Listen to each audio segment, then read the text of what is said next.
Assalamualaikum warahmatullahi wabarakatuh. Saya Abdurrahman, CGP Angkatan 8 Kabupaten Sukabumi dari SDN 1 Bojongkalong. Pada kesempatan ini saya akan melakukan demonstrasi kontekstual modul 3.1 tentang pengambilan keputusan berbasis nilai-nilai kebajikan sebagai pemimpin. Saya akan melakukan wawancara kepada dua kepala sekolah. Kepala sekolah yang pertama yang akan saya wawancarai adalah Bapak Denny Julaini, Kepala Sekolah dari SDN 1 Bojongkalong, Kabupaten Sukabumi.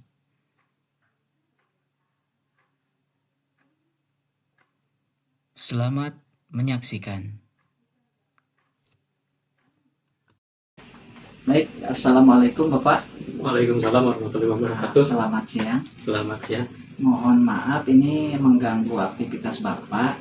Ada tugas dari CGP mengenai wawancara kaitannya dengan Bapak mengambil keputusan dalam setiap kasus-kasus yang Bapak hadapi.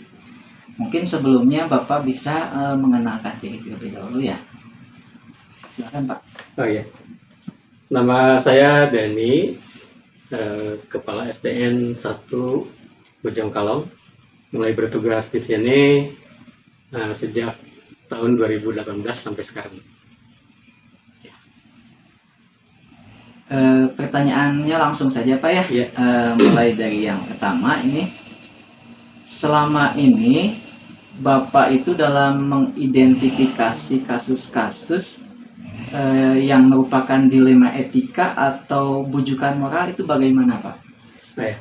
Kalau bujukan moral itu dua keputusan yang salah satunya benar, yang satunya salah atau kurang benar. Sedangkan untuk dilema etika adalah keputusan yang sama-sama benar. Jadi dua-duanya benar. Ya, Pak. Kemudian bagaimana Bapak menjalankan pengambilan keputusan di sekolah Bapak, terutama untuk kasus-kasus di mana ada dua kepentingan yang sama dalam nilai kebajikannya? Untuk mengambil dua keputusan yang sama atau yang disebut dengan dilema etika ya. Itu kita bermusyawarah, jadi kita mengambil mana yang terbaik, tapi kedua-duanya nanti harus dilaksanakan. Contoh misalnya kita kan anak SD ya, itu sore itu ke madrasah diniyah. Nah, sekolah umum pagi penting, tapi ke madrasah juga penting. Hanya yang bermasalahnya di waktu saja. Beda dengan anak-anak SMP, setelah bubar itu kan tidak ke madrasah diniyah.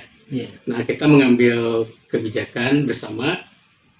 Jadi kita bubar misalnya jam 12.10.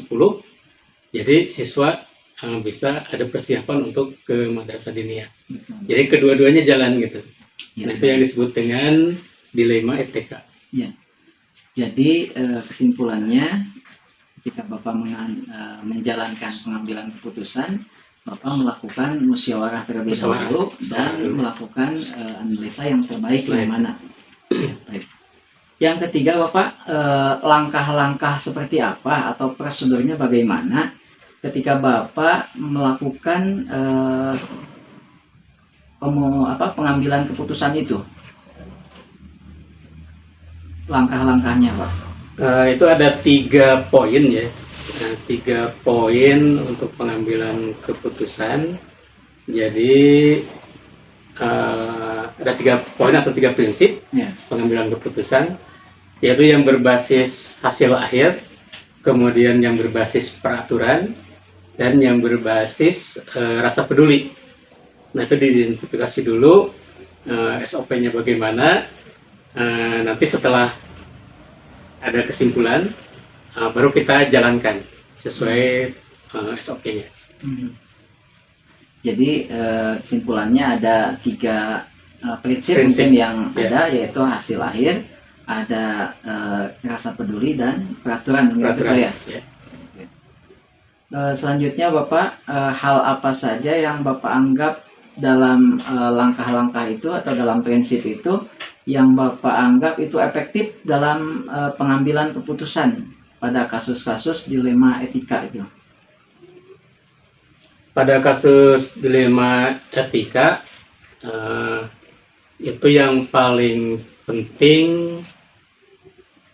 kita mengidentifikasi kasus tersebut, kemudian mencari solusinya yang terbaik, baru kita jalankan.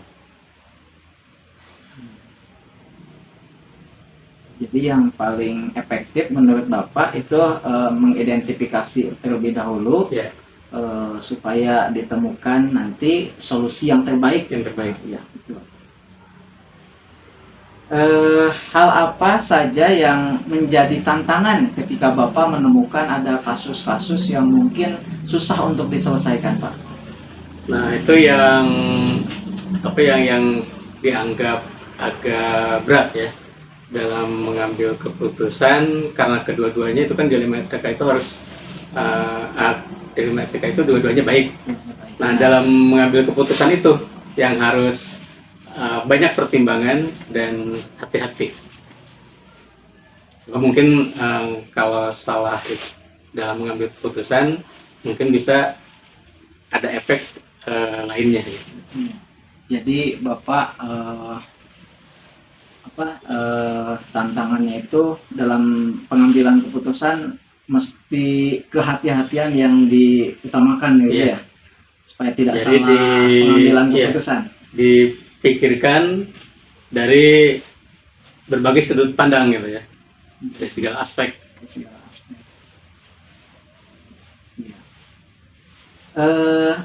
Adakah Bapak mempunyai atau memiliki jadwal khusus dalam penyelesaian sebuah kasus, ataukah ketika ada kasus Bapak langsung saja mungkin di tempat itu atau itu dilakukan eksekusi gitu, Pak?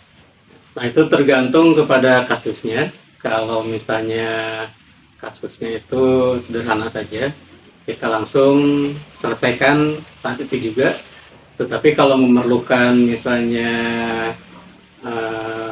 waktu untuk mempertimbangkannya, perlu misalnya ya, kalau yang agak berat misalnya ya, perlu saksi dan segala macam.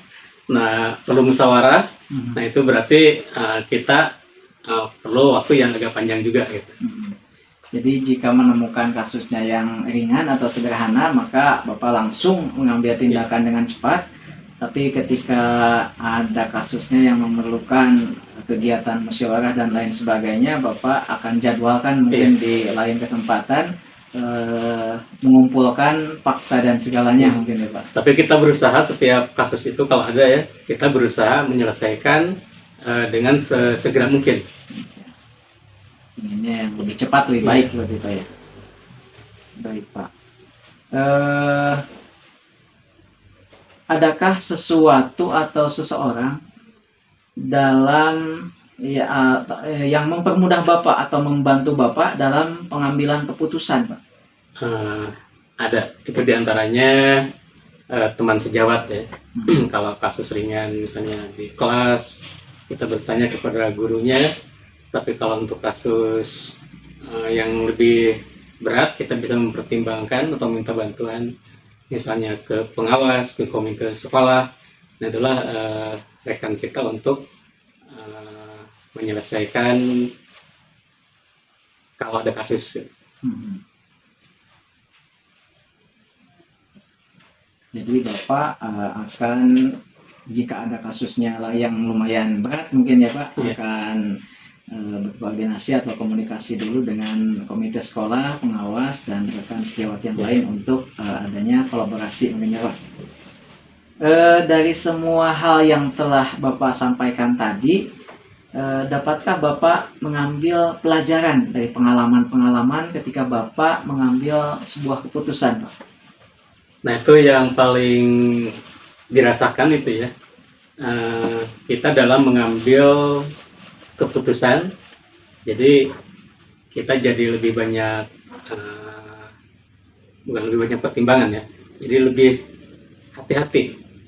Kita tidak asal dalam mengambil keputusan.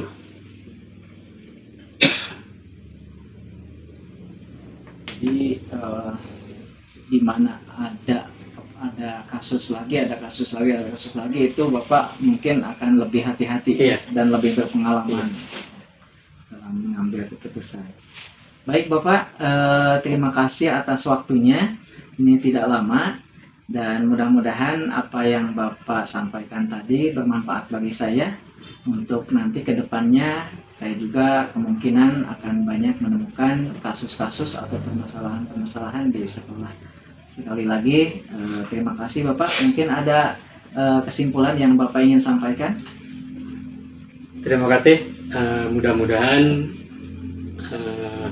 program ini berjalan dengan baik, lancar tanpa ada hambatan, dan mudah-mudahan dari materi ini bisa mengambil hikmahnya, karena memang di lapangan itu banyak kasus yang harus diselesaikan, tapi kita harus segera mendapatkan solusinya. Ya, terima kasih Pak sekali lagi. Terima kasih. Assalamualaikum. Salam warahmatullahi. Adapun wawancara kedua yaitu dengan Bapak Sandi Atmaja Lawi dari SDN Negeri Cikarang. Jabatan beliau sama seperti yang wawancara pertama, yaitu sebagai kepala sekolah. Namun, kegiatannya tidak dilakukan secara langsung dikarenakan ada sesuatu hal, sehingga kegiatannya hanya dengan melakukan telepon.